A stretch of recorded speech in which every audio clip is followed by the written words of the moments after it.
Hello dear students. मैं आलम चौधरी और स्वागत करता हूं आपका अपने इस यूट्यूब चैनल में। देखिए स्टूडेंट्स, जैसा कि आप लोग पीछे पढ़ चुके हैं, पिछली क्लास में हम लोगों ने पढ़ा था सिंधु घाटी सभ्यता के बारे में। और सिंधु घाटी की सभ्यता के जो हमें प्रमुख स्थल थे, जो हमारे लिए इम्पोर्टेंट है, हमारे एग्जाम के कॉन्ट्रीब्यूशन से इम्पोर्टेंट है, जो हमारे वनडे एग्जाम होते हैं उनके कॉन्ट्रीब्यूशन से इम्पोर्टेंट है, वो हमने पढ़ लिए थे। बाकी ज़्यादा डीपली चले जाओगे तो आपका यूपीएससी के लिए आ जाता है, और आप लोग हम लोग अभी यूपीएससी की लिख दिया, सॉरी, यूपीएससी की तैयारी हम लोग यहाँ पर कर नहीं रहे हैं। ठीक है, तो हम केवल वनडे एग्जाम के लिए इसको पढ़ा रहे हैं। जैसे कि यूपी में अभी आने वाला है वीडियो का एग्जाम, या पैट का आने वाला है, यूपी पैट का। ठीक है, यूपी पैट का सिलेबस अगर आप लोग देखोगे, यूपी पैट का अगर सिलेबस आप लोग देखोगे तो उसमें अगर हिस्ट्री का सिलेबस आप लोग देखोगे ना, हिस्ट्री, तो उसमें भाई स्टोन एज तो है नहीं, स्टोन एज नहीं है, लेकिन जो हमारा ये इंडस वैली सिविलाइजेशन है, सिंधु घाटी की सभ्यता है ना, इंडस वैली सिविलाइजेशन, आईवीसी इसको लिख देते हैं हम। जो हमारा सिंधु घाटी की सभ्यता है ये पहले नंबर पर आता है। ठीक है ना, सिंधु घाटी की सभ्यता से भी क्वेश्चन हमारे पैट में लिए जाते हैं। इसलिए यूपी के जितने भी क्वेश्चन पेपर आने वाले हैं, जितने भी एग्जाम आने वाले हैं, सभी की तैयारी के लिए रामबाण इलाज है ये।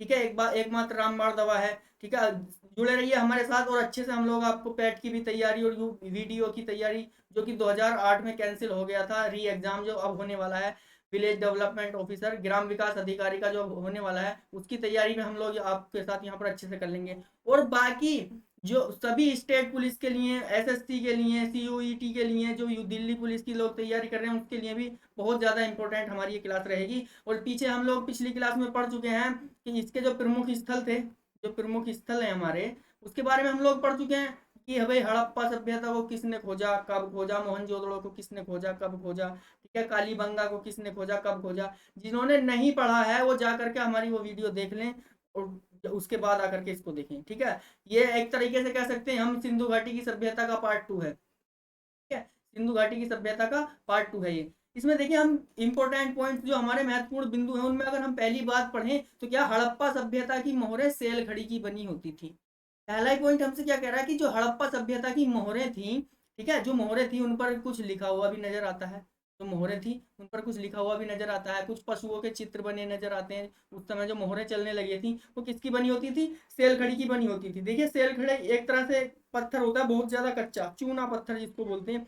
ठीक है, क्या होता है, ये पिस भी जाता है और बहुत ज्यादा सफेद होता है, बहुत ज्यादा सफेद होता है, और इसको आसानी से पीसा जा सकता है। जो कि बेईमान दुकानदार होते हैं ना, जो बेईमान दुकानदार होते हैं, जो हमारा चावल का आटा होता है ना, जिसको हम लोग बोलते हैं गाँव में बगड़ का आटा, क्या बोलते हैं उसको, बगड़ का आटा। इस आटे के अंदर ये लोग क्या कर देते हैं, मिलाकर सेल खड़ी, सॉरी, पीस कर सेल खड़ी को मिला दिया जाता है। और स्टार्टिंग में जब गन्ने से नहीं बनता है गुड़, उस समय भी सेल खड़ी उसके अंदर मिलाई जाती है। ठीक है, अगर गुड़ नहीं बन पाता है तब सेल खड़ी उसके अंदर मिलाई जाती है। तो उसी सेल खड़ी के बनी होती थी उस समय क्या, मोहरें। उसको देखो आसानी से भिगो कर गोल बना लिया जाता होगा, और गोल बनाने के बाद उसे धूप में रखने के बाद उसे सुखा लिया जाता होगा।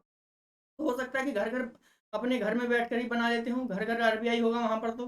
ठीक है, कुछ तो हो सकता है कि उस समय घर घर आरबीआई होगा, सेल खड़ी उन्होंने कहीं से भी ली, सेल खड़ी लेकर के गोल मोहर बना दी, बात खत्म हो गई। उसको किसी भी पशु का अंकन कर दिया और कुछ लिख दिया जो भी उन्हें लिखना होता था। ठीक है, तो कुल मिलाकर कहने की बात क्या है, क्वेश्चन हमसे क्या आता है कि हड़प्पा सभ्यता की मोहरें किस चीज की बनी होती थी, तो सेल खड़ी की बनी होती थी। किसकी, सेल खड़ी की बनी होती थी। यहां तक समझ आ रहा है आपको, इसमें कोई दिक्कत नहीं होनी चाहिए। उसके बाद जो नेक्स्ट पॉइंट हमसे कह रहा है कि घरों के मुख्य दरवाजे पीछे की तरफ खुलते थे। ठीक है, सड़क की तरफ जो होता था एक छोटी खिड़की लगी होती थी। जो दरवाजे होते थे ना घरों के, जैसे कि हमारे घर होते हैं आज के समय में, आज के समय में जैसे कि हमारे क्या होते हैं, ये घर होते हैं। ठीक है, घर होते हैं आज के समय में, हम घर बना रहे हैं, यहाँ पर एक झोपड़ी बना करके आपको दिखा रहे हैं। तो इसका ये दरवाजा है, हमारा मेन दरवाजा है इसका ये। ठीक है ना, इसका मेन दरवाजा है। तो उस समय जो ये मेन दरवाजा होता था वो पीछे की तरफ खुलता था। किसकी, कहाँ, पीछे की तरफ खुलता था भाई, दरवाजा पीछे की तरफ खुलता था। और आगे जो मेन रोड जिसके आगे हो रहा है, तो वहां पर छोटी खिड़की लगा लेते थे। ठीक है, जिसमें से केवल एक आदमी निकल सके। और जो मुख्य दरवाजा होता था, जो कि बड़ा होता था काफी, उसे लगाते थे वो पीछे की तरफ। मालूम नहीं क्यों, हो सकता है कि भाई जो उनके पशु वगैरह होंगे उन्हें चराने के लिए वो निकलते होंगे लेकर के, तो सीधा पीछे की तरफ से लेकर के निकल गए, चराया और फिर ले आए। रास्ते में ये पशु आते नहीं, किसी को परेशान नहीं करते होंगे, और ये काम भी हो सकता है। या हो सकता है कि इनकी जो भी वाहन होंगे या जो भी इनके पास यंत्र होंगे खेती करने के, वो पीछे के दरवाजे से ही लेकर के निकले, अपना खेती में निराई गुड़ाई जो भी उनको करनी होती की और आकर के रख दिए। जो मेन रोड है हमारा, मेन सड़क है, उस पर आकर किसी को परेशान नहीं किया। ठीक है, मेन सड़क पर ये लोग कब आते थे? जब इनको कोई जरूरी काम होता था बाहर, ठीक है, तभी आते थे, वरना जो अपना खेती बाड़ी का काम कितना कहाँ से करते थे? पीछे के दरवाजे से करते थे। समझ आई बात? तो हमको पॉइंट क्या याद रखना है कि घरों के जो मुख्य दरवाजे पीछे की तरफ खुलते थे और सड़क की तरफ एक छोटी खिड़की लगी होती थी। उसके बाद कह रहा है कि सिंधु घाटी की सभ्यता एक नगरीय सभ्यता थी। देखिए, जब हम आपको ताम्रपाषाण काल पढ़ा रहे थे, क्या ताम्रपाषाण काल, ताम्रपाषाण काल का मतलब हमने आपको बताया था, ताम्र का मतलब तांबा, क्या ताम्र का मतलब तांबा और पाषाण का मतलब पत्थर। तांबे और पत्थर का काल जब समय, जब हम लोग आपको पढ़ा रहे थे, तो हमने कहा था कि सरप्लस फूड प्रोडक्शन होने लगा था। क्या? सरप्लस फूड प्रोडक्शन होने लगा था। और हमने कहा था कि जब जब सरप्लस फूड प्रोडक्शन होगा, तब तब रूरल सिविलाइजेशन अर्बन सिविलाइजेशन को जन्म देगी। किस तरह से?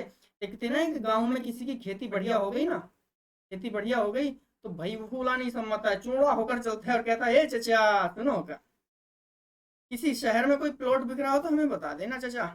ठीक है, क्या करता है बड़ी अकड़ में कि चचा किसी शहर में कोई प्लॉट बिक रहा हो तो हमें बता देना, हम खरीद लेंगे।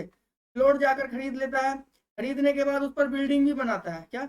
बिल्डिंग भी बनाता है। बिल्डिंग बनाने के बाद उसमें या तो खुद जा करके रहेगा या किराए पर किसी को देगा। अगर किराए पर भी देगा या खुद भी जा करके रहेगा, तो भाई शहर की जनसंख्या तो बढ़ेगी। तो भी तभी तो कह सकते हैं कि भाई ग्रामीण सभ्यता शहरी सभ्यता को जन्म देती है। कब? जबकि सरप्लस फूड प्रोडक्शन होता है, जब जब अधिशेष उत्पादन होता है, जरूरत से ज्यादा अगर उत्पादन हो जाएगा, तो क्या होगा? ग्रामीण सभ्यता शहरी सभ्यता को जन्म देगी। और यही कारण हुआ था कि जब ताम्रपाषाण काल में तांबे का प्रयोग लोग खेती में करने लगे थे, तो खेती अच्छी होने लगी थी। और जब खेती अच्छी होने लगी थी, तो वस्तुओं का विनिमय करने लगे थे, चेंज करने लगे थे उनको, एक दूसरे से वस्तुएं चेंज करने लगे थे। और चेंज करने के लिए आकर के एक चौराहे पर मिलते थे। चौराहे पर मिले, फिर लोगों ने सोचा कि यहीं पर घर बना लेते हैं। यहीं पर जब घर बनाया तो पूरा का पूरा शहर बस गया। और हमने कहा था कि यही शहर आगे चल कर क्या बने? सिंधु घाटी की सभ्यता बन गए थे। यहाँ तक समझ आता है आपको? ठीक है, सिंधु घाटी की सभ्यता कैसी थी? नगरीय सभ्यता की थी, मतलब ये शहरी सभ्यता थी। यहाँ क्या निकला है भाई? शहर निकले हैं, जहां भी खोदा शहर निकले हैं। क्या निकले? शहर निकले, ना कि गांव। ठीक है, ना कि गांव, शहर निकले ना कि ग्रामीण। शहरी सभ्यता थी, मतलब नगरीय सभ्यता थी, ना कि ग्रामीण सभ्यता थी। उसके बाद कह रहा है सिंधु घाटी की सड़कें एक दूसरे को समकोण पर काटती हैं। समकोण का मतलब समझते हो? जो हमारा 90 डिग्री का कोण होता है, जो हमारा 90 अंश का कोण होता है, ये होता है समकोण। ठीक है, तो एक दूसरे को समकोण पर किस तरह से काटती थी? देखो, आज के समय में आपने देखा होगा शहरों में जो सेक्टर बनाए जाते हैं, ठीक है, एक कॉलोनी होती है, उसमें सेक्टर बना दिए जाते हैं। इस तरह से सड़कें निकाल दी, सड़क ये इस तरह से निकाल दी है कि इस तरह से, एक तरह से निकाल दी। अब यहाँ पर देखो, सब जगह 90 डिग्री का कोण बन रहा है। सब जगह ये 90 डिग्री का कोण बन रहा है, 90 डिग्री का। इसी को कहते हैं समकोण। इसी को समकोण कहते हैं कि नहीं कहते? तो इसी तरह से बसे हुए थे क्या जो हमारी सिंधु घाटी सभ्यता के लोग थे, इसी तरह से बसते थे। सड़कें सीधी निकाल दी, समकोण पर एक दूसरे को काट रही है, इधर से उधर, उधर से इधर। ठीक है, ये बीच में क्या सेक्टर बना दिए, ये बांट दिए बीच में। इनमें लोग क्या बना रहे हैं? अपने घर बना रहे हैं। ठीक है, या यहाँ पर भी अगर वो सड़क बनाना चाहें तो सीधी निकालते थे। ठीक है, तो ये एक दूसरे को समकोण पर काट रही हैं सड़कें। हमारे यहाँ अब आज के समय में क्या होता है भाई? घूमदार सड़कें हो जाती हैं, इस तरह से घूम जाती हैं, कोई इस तरह से घूम गई। ठीक है, कोई इस तरह से घुमाकर सड़क बना दी, एक दूसरे के ऊपर घूमते चले जाते हैं। या आज के समय में जो हमारे पहाड़ हैं, पहाड़ों में तो इस तरह से घूमते हुए चले जाते हैं ना, बहुत दूर तक घूम करके जाना पड़ता है, क्योंकि पहाड़ के ऊपर से एकदम तो जा नहीं सकते हम लोग। ठीक है, हो गया यहाँ पर। तो हमें ये बातें सब समझ आ जानी चाहिए। एक तो हड़प्पा सभ्यता की मोहरें कैसी थी? सेल खड़ी की बनी होती थी, आपको मालूम हो जाना चाहिए। दूसरी बात कह रहा है कि घरों के मुख्य दरवाजे पीछे की तरफ खुलते थे और सड़क की तरफ छोटी खिड़की लगी होती थी। अगली बात हमसे कह रहा है कि सिंधु घाटी की सभ्यता एक नगरीय सभ्यता थी। कैसी थी? नगरीय सभ्यता थी, मतलब वहां के शहरी लोग थे, एक तरह से शहर बसा हुआ था, ना कि गाँव। उसके बाद कह रहा है कि सिंधु घाटी की सड़कें एक दूसरे को समकोण पर काटती थी। देखिए, चलते हैं हम नेक्स्ट पॉइंट की तरफ अपने। इसमें क्या कह रहा है कि सिंधु सभ्यता की विशेषताएं। ठीक है, जो इसकी विशेषताएं उनके बारे में बता रहा था कि क्यों ये इतने ज्यादा समय तक टिकी रही है सभ्यता, क्यों ये इतने ज्यादा समय तक अपना वर्क करती रही, अपने आप को रन करती रही। कारण क्या था? क्या विशेषताएं थी इसकी? कि इसके लोग कैसे थे? देखिए, एक तो राजनीतिक संगठन। जो हमारे इतिहासकार हैं, हमारे इतिहासकार है ना, इतिहासकार, इतिहासकारों ने अनुमान लगाया कि भाई यहाँ पर राजनीतिक संगठन जरूर होगा। ठीक है, वरना ऐसा हो ही नहीं सकता। अगर लोग अपना अपना काम करें, किसी राजा की भी ना मान, कोई राजा अगर इनमें ना हो, तो हो सकता है कि वो सभ्यता क्या बहुत जल्दी समाप्त हो जाएगी। लेकिन ये 2500 से 2500 ईसा पूर्व से लेकर के 600 ईस्वी तक चलती रही है। 600 ईस्वी तक, 2500 ईसा पूर्व से 600 ईस्वी तक इसको माना जाता है भाई। 2500 और 600 कितना हो गया, 3100 साल, 3100 साल चली ही लगभग ये सभ्यता। ठीक है, तो भाई किसके कारण चली हुई, कोई ना कोई तो लोकतंत्र इनका होगा, उसी कारण चली होगी। ठीक है, और ये इतने अच्छे से सुसज्जित करके घर बना रहे हैं, एक दूसरे को 90 अंश की डिग्री पर क्या काट रहे हैं, 90 डिग्री के कोण पर काट रहे हैं इनकी सड़कें। तो भाई कोई ना कोई तो व्यवस्था होगी। ठीक है, कोई ना कोई तो व्यवस्था इनकी होगी। तो अनुमान लगाया जा सकता है कि इनका राजनीतिक संगठन भी होगा, और संगठन काफी मजबूत होगा। उसके बाद सामाजिक संगठन, देखो इनका समाज काफी अच्छा होगा। इन्होंने कहा कि सामाजिक संगठन भी ठीक ठाक होगा, तो इतिहासकारों ने यहाँ लगाया है कि इनका सामाजिक संगठन भी ठीक, ठीक है। सामाजिक संगठन ठीक ठाक क्यों होगा, देखो जब खुदाई की गई, तो खुदाई की में पाया गया कि भाई एक ही जगह बहुत सारी चीजें रखी पाई गई। अब एक घर में इतनी सारी चीजें तो नहीं मिलती। ठीक है, जैसे कि हड़प्पा से क्या मिले, अन्नागार। मोहनजोदड़ो से अन्नागार मिले, मोहनजोदड़ो से अन्नागार मिले, क्या मोहनजोदड़ो से और हड़प्पा से क्या मिले, अन्नागार मिले। अन्नागार जब मिले तो यहाँ से अनुमान लगाया जा सकता है कि भाई एक आदमी के पास में तो इतना सारा नहीं होगा। जो सामाजिक संगठन होगा, समाज के बहुत सारे लोग एक जगह मिलकर इतने सारा अनाज इकट्ठा करते होंगे। फिर दूसरी बात, जो हमें मोहनजोदड़ो से एक और चीज मिलती है, यहाँ पर लिख देता हूँ, मोहनजोदड़ो से एक और चीज मिलती है जिसको बोलते हैं हम स्नानागार। क्या, स्नानागार। स्नानागार भाई, समाज के लोग ऐसे होंगे कि भाई आपस में एक जगह रह करके नहा लेते होंगे वहां पर, तो भाई स्नानागार कैसे सामाजिक संगठन को प्रतीत करते हैं। तो भाई इसकी विशेषताएं क्या थी, एक तो राजनीतिक संगठन उसका ठीक ठाक था, दूसरा सामाजिक संगठन भी उसका ठीक ठाक था। चलिए चलते हैं नेक्स्ट क्वेश्चन की तरफ। देखिए क्या कह रहा है हमसे कि आर्थिक जीवन, उनका आर्थिक जीवन किस तरह का था। आर्थिक जीवन का मतलब समझ रहे हो, कि भाई अपना फाइनेंशियल जो कंडीशन थी उनकी किस तरह से वो लोग रखते थे, फाइनेंशियल लाइफ किस तरह से उनकी रहती थी। तो कह रहा है कि जो इनकी इकोनॉमिकल लाइफ थी, आर्थिक लाइफ थी, कि वो किस तरह की थी। सिंधु सभ्यता का आर्थिक जीवन अत्यंत विकसित अवस्था में, मतलब डेवलप्ड था, बहुत ज्यादा डेवलप बता रहे हैं ये क्या, अत्यंत विकसित अवस्था में बहुत ज्यादा डेवलप्ड था। आर्थिक जीवन के प्रमुख आधार क्या थे, एक तो इनका कृषि, पशुपालन, शिल्प और व्यापार। देखिए कृषि, कृषि के तो साक्ष्य हमें मिल जाते हैं ना। भाई इन्होंने क्या, गेहूं भी उगाए, क्या उगाए, गेहूं भी उगाए, जौ भी उगाए, मसूर भी उगाई, सब काम किए इन्होंने। पशुपालन, पशुओं को अच्छे से पाला। ठीक है, शिल्प, शिल्प उपकरण समझ रहे हो, जो हल्के पत्थर के, हल्के से पत्थर, पत्थर के जैसे लगते हैं, उसके औजार बनाते, कुछ उसके बर्तन बनाते, शिल्प के क्या बर्तन बनाते, पत्थर के ही, ठीक है ना, शिल्प मतलब पत्थर के ही बनाते, बर्तन बनाते, औजार बनाते, उसके उपकरण बनाते, उसको बनाते। तो वही इसका भी क्या कर सकते थे वो लोग, व्यापार कर सकते थे। उसके बाद व्यापार तो वो कर ही का व्यापार तो दूर दूर तक करते थे। यहाँ से अपने यहाँ से गेहूं लेकर के चले गए, जगह से चावल ले आए, ये काम करते थे ना। ठीक है, हो गया यहाँ तक। उसके बाद अगर हम बात करें लिपि की, तो भाई हमने यहाँ पर लिखा है कि सिंधु लिपि का ज्ञान मुख्यतः मोहरों पर मिलता है। इसके अतिरिक्त मृदभांड एवं ताम्र गुटिका के ऊपर भी लिपियों के प्रमाण मिलते हैं। देखो मोहरों पर हमने कहा था कि मोहरें कैसी थी, सेल खड़ी की बनी थी, सेल खड़ी की मोहरें बनी हुई थी यहाँ की। और यहाँ की मोहरें किसकी बनी होती थी, सेल खड़ी की बनी होती थी। दूसरी बात, मृद भांड, मृद भांड का मतलब समझ रहे हो, जो आग में पके हुए बर्तन होते थे उनको बोला जाता था मृद भांड। मृद भांडों पर भी कुछ ना कुछ लिखा हुआ हमें नजर आया, तो यहाँ की लिपि से पता चलता है। ठीक है, और जो हमारी ताम्र गुटिका, ताम्र गुटिका मतलब समझ लो जो चीज तांबे की बनी होती थी। ठीक है, जो चीज तांबे की बनी होती थी को बोला जाता है ताम्र गुटिका। ठीक है, उस पर भी कुछ लिपियां नजर आती हैं, कुछ लिखा हुआ नजर आता है। और सबसे इंपॉर्टेंट हम यहाँ पर अगर बात करें कि सबसे ज्यादा अगर क्या मिला है लिखा हुआ, हमारे इतिहासकार पढ़ तो उसे नहीं पाए। हमने आपको बताया था कि आद्य ऐतिहासिक काल वो काल है जिसके बारे में लिखित प्रमाण तो मिलते हैं, लेकिन हमारे इतिहासकार उन्हें आज तक पढ़ नहीं पाए हैं। ठीक है, जब नहीं पढ़ पाए हैं तो भाई उसे कहाँ रखेंगे हम लोग, आद्य ऐतिहासिक काल में रखेंगे, आद्य ऐतिहासिक काल में रखेंगे, आद्य ऐतिहासिक काल, ठीक है। देखिए मैं समझ रहा हूँ थोड़ा सा यहाँ को देखो, जो हमारा पाषाण काल होता है, स्टोन एज और इंडस वैली सिविलाइजेशन बच्चों को थोड़ा सा बोरिंग सा लगता है, ठीक है। उसके बाद जैसे ही हम लोग वैदिक सभ्यता में प्रवेश करेंगे ना, और यहाँ से जब युद्ध शुरू हो जाएंगे आपके, तो बच्चों को भी इंटरेस्ट आने लगेगा कि भाई किसने किसको मारा और कितनी कितनी बार किसने किसके ऊपर आक्रमण किए, और इसी में आपको मजा आने लगेगा, बहुत अच्छे से आपको हिस्ट्री इंटरेस्टिंग लगने लगेगी, ठीक है ना। तो आप पेशेंस बनाए रखिए, और यहाँ पर भी मैं कोशिश करता हूँ कि आपको यहाँ पर भी अच्छे से इसको इंटरेस्टेड बनाऊं, ठीक है। इसको इंटरेस्टेड बनाने की कोशिश करूंगा। देखिए कह रहा है कि हमसे क्या कह रहा है कि सिंधु लिपि का मुख्यतः मोहरों पर मिलता है इसका ज्ञान, दूसरा मृद भांडों पर मिलता है, ताम्र गुटिका के ऊपर भी मिलता है। के बाद हम अगर बात करें कि सबसे ज्यादा, तो भाई इतिहासकारों ने देखा जो अंग्रेजी अक्षर वी है ना, वी, अंग्रेजी अक्षर वी ज्यादातर मोहरों पर भी और बर्तनों पर भी, ताम्र गुटिका जो तांबे की कुछ वस्तुएं हैं उन पर भी, जो अंग्रेजी का अक्षर है वी, ये ज्यादातर बना हुआ निकला। लेकिन इसको हम उस समय का वी नहीं कह सकते, इतिहासकारों ने कहा कि उस हम इसको उस समय का वी नहीं कह सकते, इनकी कोई ना कोई अपना ही एक अलग अक्षर होगा, अपना अलग ही कोई ना कोई एक इससे मिलाकर शब्द बनाते होंगे, क्योंकि बाकी अक्षरों को हम नहीं पढ़ पा रहे हैं।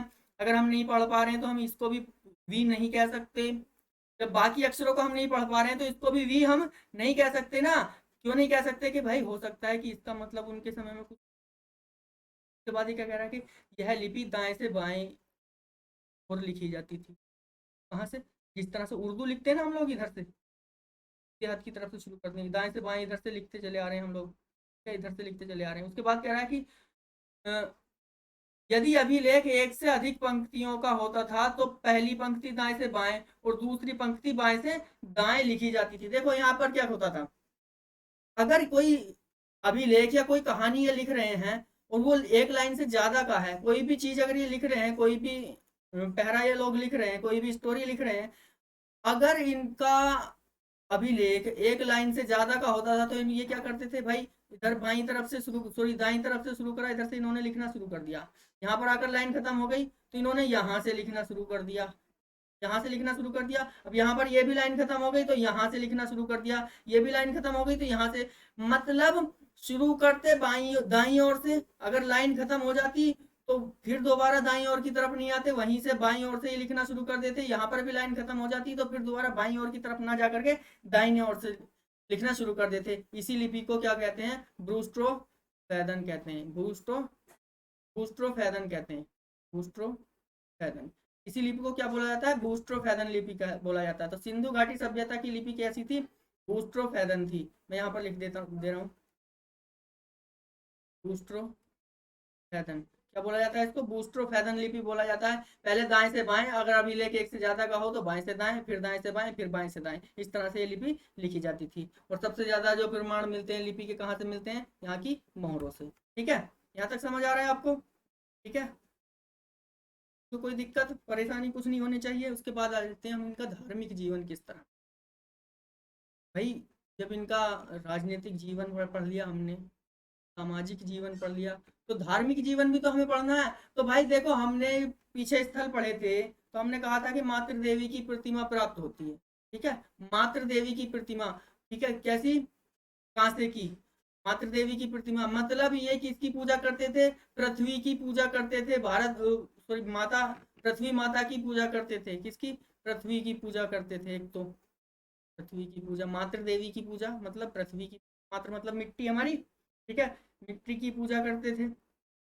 एक तो पूजा इनकी करते थे लोग, दूसरा पशुपति। आप सभी को मालूम है महाकाल बोला जाता है किसको? शिव जी को महाकाल बोला जाता है ना। तो शिव जी की पूजा करते थे, शिव जी की पूजा करते थे, पशुपतिनाथ शिव जी की पूजा करते थे। उसके बाद यहाँ पशु पूजा, पशुपति, पशुओं की पूजा करते थे। पशुओं की पूजा से देखो क्या याद आता है, जब यहाँ के मृद भांड देखे गए, क्या मृद भांड का मतलब समझ रहे हो?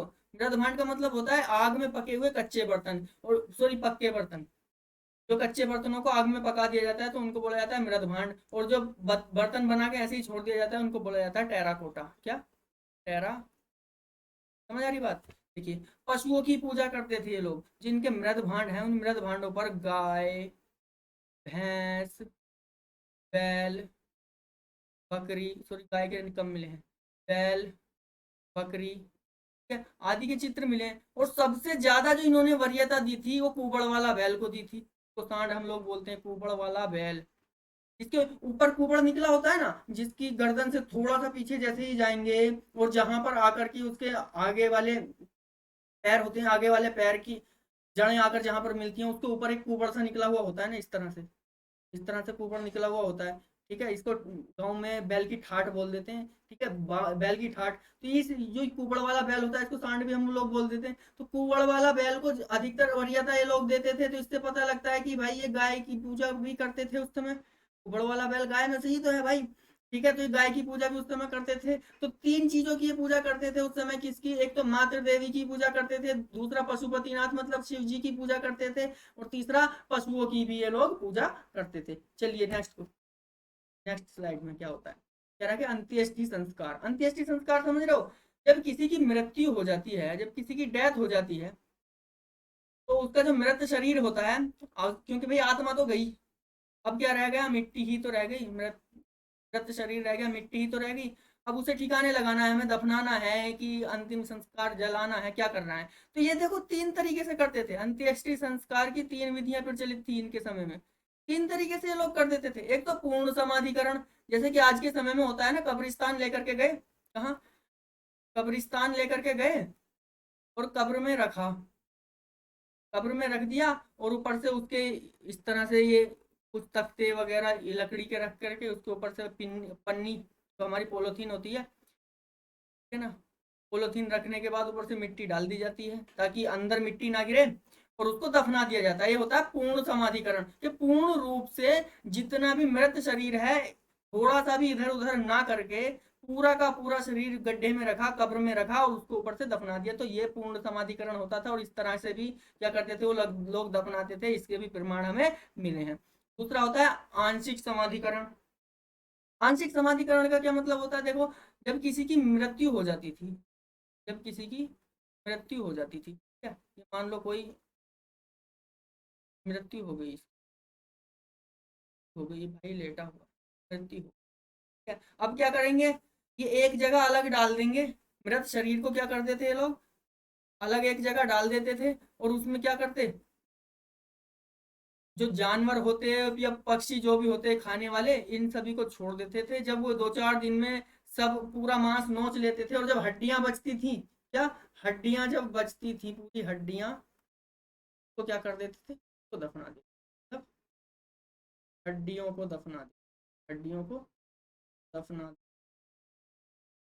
ये होता था आंशिक समाधिकरण। एक तो पूर्ण समाधिकरण जो आज के समय में भी होता है भाई, कब्र में रख दिया पूरा शरीर को। एक आंशिक समाधिकरण जो आज के समय में नहीं होता है।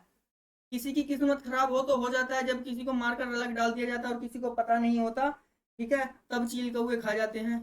ठीक है, वो आंशिक समाधिकरण होता है। आज के समय में किसी की किस्मत खराब हो तभी होता है, और ऐसा करना नहीं, ऐसा नहीं करना चाहिए। मान लो अगर आपको कोई कुछ कहे तो आपके घर वालों पर क्या बीते? किसी के घर वालों पर बहुत ज़्यादा बुरी गलत बीतती है, उनको सब्र भी नहीं हो पाता है। ऐसा किसी के साथ नहीं करना चाहिए, जैसा कि लोग कर देते हैं आज के समय में। देखा भाई भाई का नहीं रहा है, क्या करते हैं लोग आज के समय में? देखते हैं कि भाई अगर हमें इसको मारने से थोड़ा सा भी लाभ हो रहा है तो लोग उसको कर देते हैं। और ये नहीं करना चाहिए, क्योंकि किसी के माँ बाप बहुत ज़्यादा परेशान होते हैं। तो भाई बहन इतना परेशान नहीं होते जितना कि माँ बाप परेशान होते हैं। माँ बाप, माँ बाप ज़्यादा परेशान होते हैं। और अगर कोई शादीशुदा है तो उसके बच्चों का क्या होगा? अगर आप ऐसा करोगे तो उसके बच्चों का क्या होगा? तो ये आंशिक समाधिकरण क्या होता था कि भाई कोई अगर मर जाता था, किसी की अगर डेथ हो जाती थी, तो उसको अलग टीले पर ले जाकर डाल दिया जाता था। वहां पर चील कौए और अन्य जानवर जो भी होते थे उसके मांस को खा जाते थे, और खाने के बाद जो हड्डियां बचती थी उनको दफना दिया जाता था। तो क्या कर दिया जाता था? दफना दिया जाता था, मतलब उनको दाब दिया जाता था। ठीक है, ये होता था आंशिक समाधिकरण।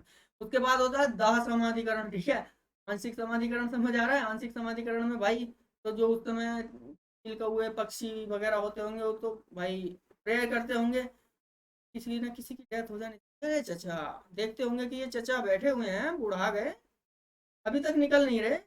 ठीक है, अगर आंशिक समाधिकरण होगा तो कुछ हमें भी मिलेगा।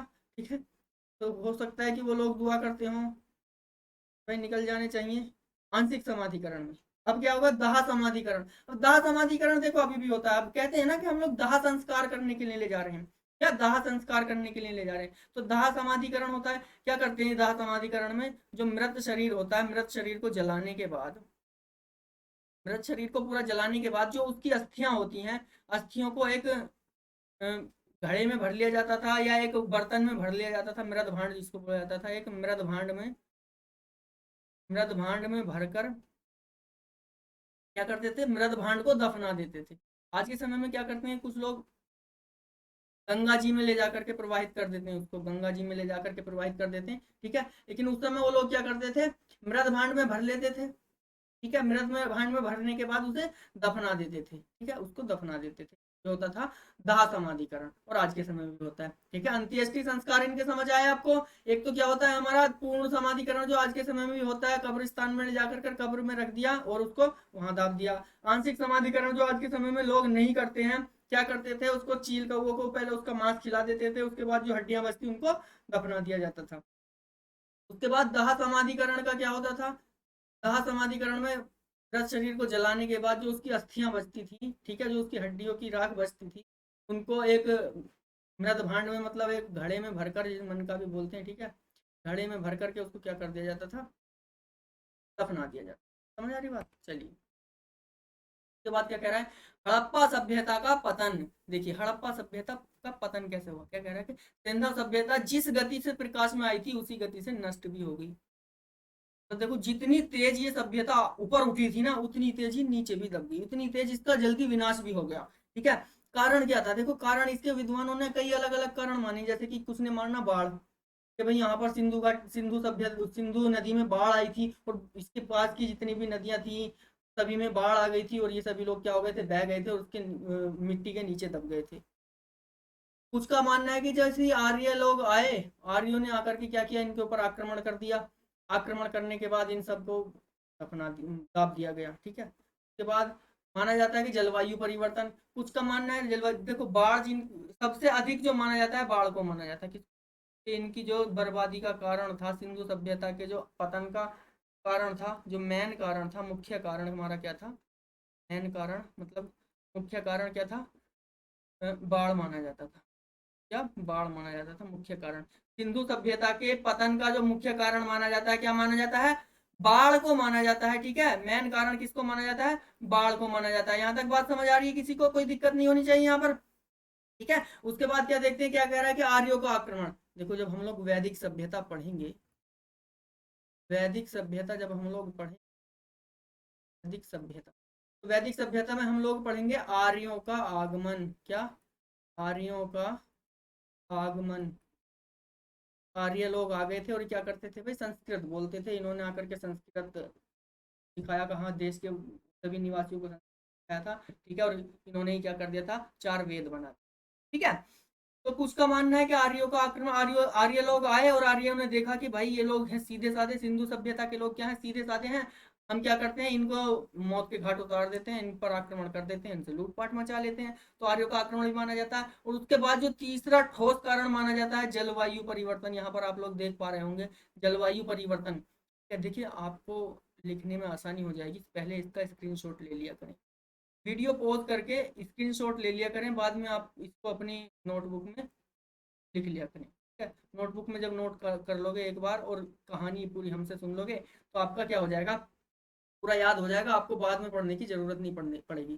तो पढ़ो ऐसे जो कि एक बार में याद हो जाए, बार बार पढ़ने से क्या फायदा, ठीक है। कोई भी चीज़ हम ऑफलाइन क्लासेस में भी बच्चों से कहते हैं कि आप 100 ना पढ़ करके 9 पढ़ो, लेकिन इस तरह से पढ़ो कि आपको याद हो जाए, ठीक है, आपको दोबारा पढ़ने की कोशिश जरूरत ना पड़े। लेकिन अगर आप एक दिन में तो पढ़ने की कोशिश करोगे ना, देखो बच्चों की कमी क्या होती है बच्चों के अंदर, बच्चे चाहते हैं एक दिन में ताजमहल बनाना, बच्चे चाहते हैं किसी किसी ने अगर उनको कुछ कह दिया ना कि जा तेरी नौकरी नहीं लगेगी, इस तरह से कहते हैं ना, या कुछ और कह देता, वो तो उस दिन बहुत ज्यादा जुनून उसके अंदर होता है, और घर जाता है और क्या कहता है कि आज मैं पूरी रात पढ़ूंगा, ये करूंगा वो करूंगा, और मात्र 2 घंटे पढ़ने के बाद क्या करेगा, हो जाएगा। 2 घंटे पढ़, मात्र 2 घंटे पढ़ेगा और क्या करेगा, सो जाएगा, क्या हट, कोई दिक्कत नहीं, कल पढ़ लेंगे, और उसका फिर कल ही नहीं आता। फिर हमने कहा आपको कि चाहे आप 4 घंटे ही पढ़ो, लेकिन रोज पढ़ो, एक दिन नहीं, लेकिन रोज पढ़ो। आप क्या करते हो कि एक ही दिन में ताजमहल बनाना चाहते हो क्या? एक ही दिन में ताजमहल बनाना चाहते हो? ताजमहल एक दिन में नहीं बनता भाई साहब। एक दिन में ताजमहल नहीं बनता, इसके लिए जमीन भी चाहिए होती है। इसके लिए ईंटें भी चाहिए होती हैं, पत्थर भी चाहिए होता है, चूना भी चाहिए होता है, बहुत चीजें चाहिए होती हैं, ठीक है ना। बहुत चीजें चाहिए होती है, एक दिन में ताजमहल नहीं बनता। क्या जलवायु परिवर्तन? देखो जलवायु परिवर्तन से क्या कारण रहा होगा? जो सिंधु सभ्यता के लोग थे वो कुछ ज्यादा, ना तो ज्यादा गर्म क्षेत्र में रहते थे ना ज्यादा ठंडे क्षेत्र में, उस समय जलवायु ठीक ठाक थी। लेकिन जैसे ही जनसंख्या बढ़ती चली गई, तो जनसंख्या जैसे बढ़ेगी तो भाई ग्लोबल वार्मिंग होगा। और तो क्या होगा, तापमान तेज हो जाएगा। तापमान जब तेज हो जाएगा तो भाई जलवायु में तो परिवर्तन होगा, क्लाइमेट तो चेंज होगी। क्लाइमेट चेंज होगी तो इनको परेशानी होने लगी, क्लाइमेट जैसे ही चेंज हुई इनको परेशानी होने लगी, इनमें बीमारियां आने लगी। बीमारियां जब आने लगी तो इनकी धीरे धीरे पतन होने चला गया। दूसरा भूतात्विक परिवर्तन। भूतात्विक परिवर्तन मतलब इनकी जो जमीन थी उनमें थोड़ा परिवर्तन होने लगा। व्यापार में गतिरोध। जो ये व्यापार करते थे लोग, इनमें कुछ ना कुछ बीच में अड़चने आने लगी।